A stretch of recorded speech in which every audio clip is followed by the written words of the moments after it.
Alors, roi Agrippa, je n'ai pas voulu résister à la vision que j'avais reçue du ciel. J'ai parlé aux gens de Damas d'abord, puis à ceux de Jérusalem, à tous les pays de Judée, aux nations païennes. Je les exhortais à se convertir et à se tourner vers Dieu en menant une vie qui exprime leur conversion. Voilà pourquoi les Juifs se sont emparés de moi dans le temple, et ils essayaient de me tuer. Mais Dieu m'a envoyé du secours, si bien que j'ai tenu bon jusqu'à ce jour, pour rendre témoignage devant petit et grand.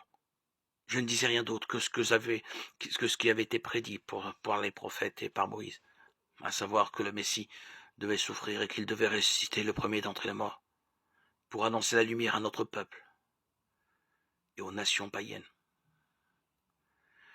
Il en était là de sa défense quand Festus lui cria « Tu es fou, Paul. Avec toutes tes études, tu tournes à la folie. » Mais Paul répliqua « Je ne suis pas fou, Excellence, mais je parle un langage de vérité et de bon sens. Le roi à qui je m'adresse en toute confiance et au courant de ces événements, je suis convaincu qu'aucun d'eux ne lui a échappé, car ce n'est pas arrivé dans un coin perdu. Roi Agrippa, crois-tu aux prophètes? Oui, je sais que tu y crois. Agrippa dit alors à Paul, encore un peu et tu vas me persuader que tu as fait un chrétien. Paul répliqua encore un peu ou encore beaucoup, je voudrais prier Dieu pour que non seulement toi, mais encore tous ceux qui m'écoutent aujourd'hui deviennent exactement ce que je suis, sauf les chaînes que voici. Le roi se leva ainsi que le gouverneur Bérénice et ceux qui étaient avec eux.